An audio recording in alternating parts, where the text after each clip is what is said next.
What's the hardest thing about writing? Well, it's getting started.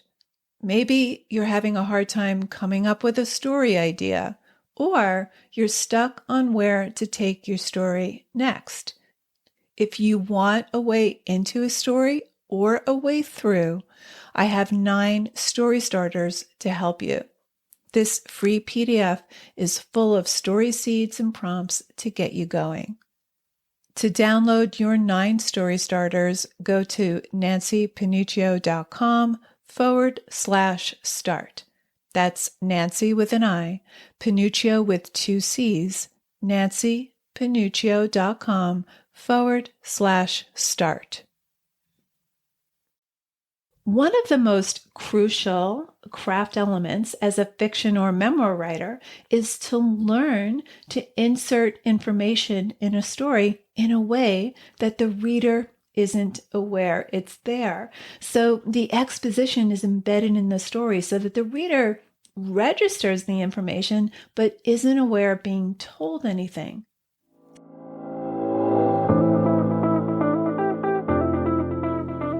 Writer Unleashed is for you, a writer who has a story you want to bring onto the page and into the hearts and minds of readers. I'm Nancy Panuccio, writer, editor, and writing coach. And each week, we'll explore techniques, mindsets, and inspiration for writing stories readers can't put down. Thanks for spending some time with me today. Now let's begin.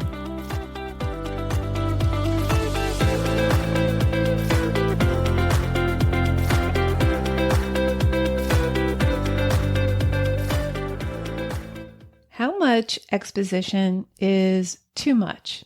When is it okay to use exposition? Should you begin your story with exposition, or should you just launch into your story with action? And how do you include exposition in a way that isn't awkward or dull? In today's episode, I'm going to talk about the 2 types of exposition and how to write exposition in a way that doesn't sound like exposition. Okay, let's get to it. Before we dive in, what is exposition? Exposition is information that the story needs in order to proceed. It's simply a way of conveying essential information the reader needs to know in order to continue with the story. Now, exposition could be background information about the characters. It could be details about where they live, where the story takes place. Sometimes the exposition will have information about significant events that happened before the story began so that we can have better insight into what's happening in the present. Now, in the classic model of story structure, the Freytag pyramid, the first thing that happens in the story is exposition. It's at the base of his pyramid. And then we have an inciting incident, we have rising action, climax, falling action, and resolution. Now, Freytag was a German novelist who created this pyramid as a visual tool to illustrate dramatic structure after observing the similarity of plots during that time. So it was his way of analyzing the plot structure of dramas. Now, Freytag created this model back in the 1800s, and stories have evolved a lot since then. So I think it's mostly a very outdated model for the most part. But my point is, you do not have to start a story with exposition. It's not a requirement. I personally prefer stories that don't start with exposition or start with very little, but it really depends on the needs of the story. I've read plenty of stories that start with a little exposition, but what makes it not feel expository is the details and the specificity of the information, and it's relevant. It feels crucial to what follows. So it sets the story in motion. So there's nothing wrong with starting with exposition. Lots of great stories do. So for example, this is from Ethan Canaan's story from his collection, the palace thief. In January of 1973, the year everything changed in our family, my older brother, Clive, competed for the mathematics championship of William Howard Taft High School in Shaker Heights, Ohio. The championship was held in the gym where Clive and 3 other finalists sat at metal desks arranged around the painted Taft tiger at center court, working a sheet of problems. I sat in the bleachers with our parents watching him. So this is a good way to start because it sets up a few things we need to know in order to receive the rest of the story. So we already know a few things. We know that something happened that changed this family forever. We don't know what that is, but we know something happened, something momentous. We also know that this is about 2 brothers. Clive is the older one, and our narrator is the younger brother. We know Clive is smart. We know Clive is a high school student, and we know where this family lives. So we know where the story is set. So starting the story with exposition is often a good strategy. It's just not the only way to start a story. Now, for more on story openings, check out episode 83, 4 Ways to Open Your Story. Episode 83, I'll link in the show notes. But don't feel like you have to start with exposition. Here's the thing. There are 2 types of exposition. There's explicit exposition and there's implicit exposition. Explicit exposition is just straight up information. In January of 1973, the year everything changed in our family, my older brother Clive competed for the mathematics championship of William Howard Taft High School in Shaker Heights, Ohio. It's useful. It's neutral, though. It gives us just the facts of the story. But implicit exposition is embedded into the action. It's subtle. Now, most writers only use the explicit kind of exposition, and they overuse it. They use it in their dialogue. They use it in place of scene. But here's the thing. Exposition does not have to be directly stated. Implicit exposition is often a more effective way to slip in essential information. So let's compare explicit exposition and implicit exposition side by side. So an example of direct exposition would be something like this. Anna Diaz lived on the south side of Wetherell Street in Rego Park, Queens, across from the Lady of the Angelus Catholic School. Explicit. Nothing wrong with it. It's neutral. There's no character thought. There's no action. It's static. Now, sometimes this is necessary, but it can be awkward, it can be excessive, and it can be dull. Here's the implicit version. She wondered how many other people on the bus would get off at her stop in Rego Park. How would they react if she told them she lived on Wetherell Street, right where the Catholic school had lost 14 students and a teacher to a shooting? So it's the same information, but it's embedded in something that's already dramatic. It's embedded in somebody's thoughts, and the story is already underway.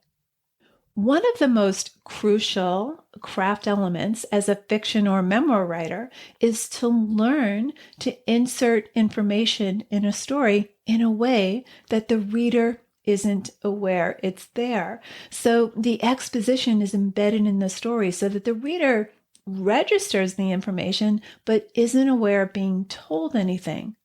So it doesn't feel expository. This is a crucial skill. Here's an example from Sophie's Choice. Now, I've written the opening paragraph to be explicit exposition, and then I'm going to give you the real version, which is more implicit. So here's my explicit version. In the summer of 1947, when I was 22, unemployed and with very little money, I moved to Flatbush, Brooklyn, with the hopes of becoming a novelist. So, explicit exposition, just the facts. Here's the version from the novel, which is more implicit. In those days, cheap apartments were almost impossible to find in Manhattan, so I had to move to Brooklyn.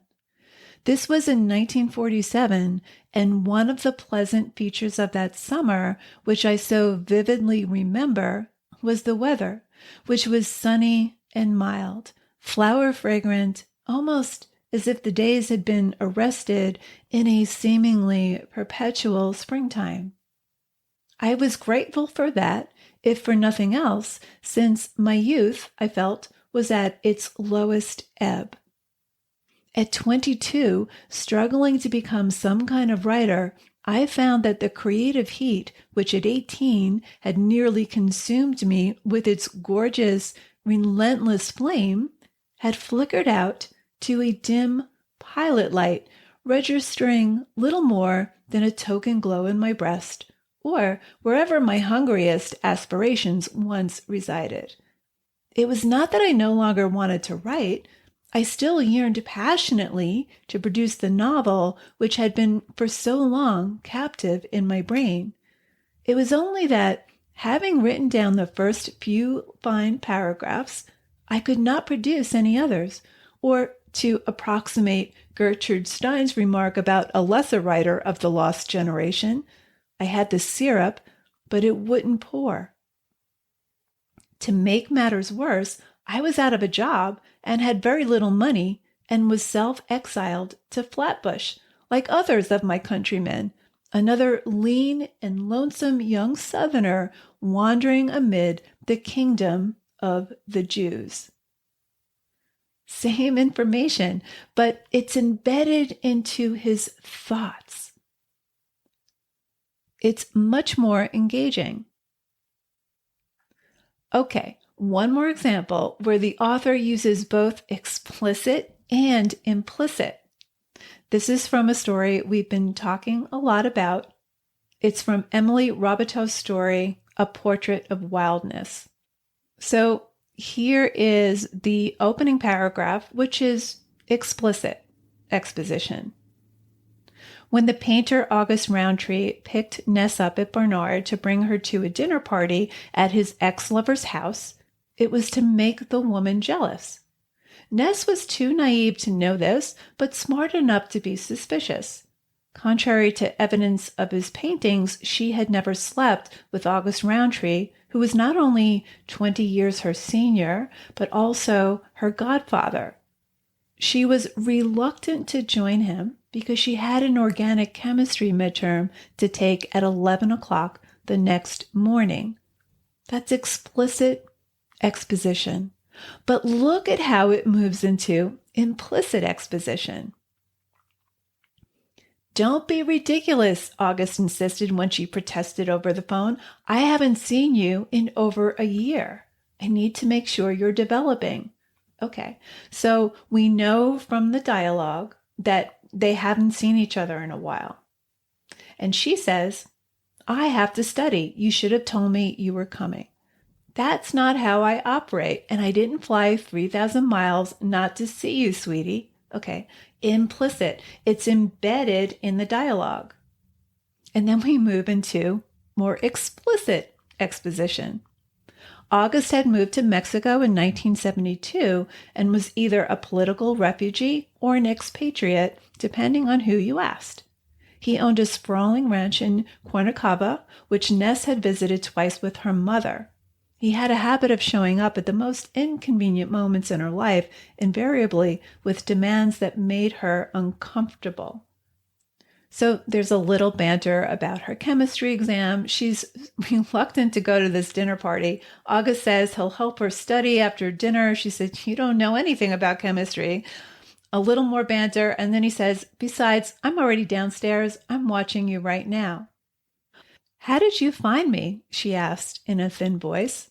Of course, she had a feeling he might show up in New York when she learned they were showing his Wildness series at the Whitney.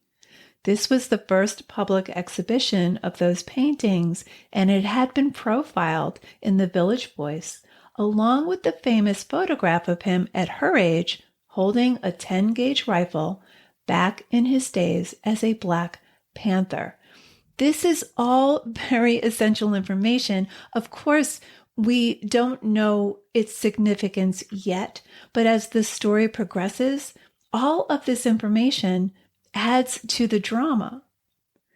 This is information we need to know in order to understand what's at stake as the story continues. Now, there's plenty of instances where we're given implicit exposition in the form of dialogue. It's very skillfully done. Here's another instance. Now, August and Ness have brought a pumpkin to this party. And once they've entered Laura's house, August says, "The pumpkin's for little Nicky." And Laura says, "Nick just turned 13. He doesn't go by little Nicky anymore. He dresses like a costumed freak, but technically he stopped celebrating Halloween years ago." And August says, 13, Jesus, where does the time go? "The last time I saw him, he was in diapers. Where is the boy?" "Wally took him to a Yankees game. They'll be back later." Okay, this is really essential information because later on, both the father and son come home and things get ratcheted up even more. It's a great story, but what I want to drive home to you here is that she's using a lot of explicit exposition, but most of it is implicit. And it's feeding us along the way, and it's feeding the information that we need to continue the story. It's brilliantly done. Okay, let's recap. Exposition is essential information the reader needs to know in order to continue with your story. It's not necessary to begin a story with exposition. Now, for more ways to open a story, check out episode 83, 4 Ways to Open Your Story. It's also not necessary to think of exposition as something that has to be stated directly. There are 2 types of exposition: explicit exposition and implicit exposition. Explicit exposition is neutral. It's straight up information. It isn't embedded in the ongoing action or emotion or the character's thoughts. Now, many writers use only explicit exposition, and that can be excessive, awkward, or dull. Implicit exposition is embedded in the story so that the reader registers the information but isn't aware they're being told anything. Implicit exposition is a crucial skill to cultivate for both fiction and memoir writers because you're weaving exposition into the action, into character thought, into dialogue, into something that's already dramatic. Now, the best way to learn this is to go back to a story you're already familiar with. Just pick something off your bookshelf and look at where the exposition is explicit and where the exposition is implicit. Then go back to something you're working on and see where you can slip in exposition into the forward-moving story to make it more seamless and effective. So there you have it. Thanks for hanging out with me today. And if you know any writers who need some support in their writing, please share this episode or the Writer Unleashed podcast in general. And if you love what you're listening to, subscribe on your favorite listening platform and please leave me a review. Reading how this podcast impacts your writing truly lights me up and helps me create topics for the show. Till next time, keep writing, and I'll talk to you soon.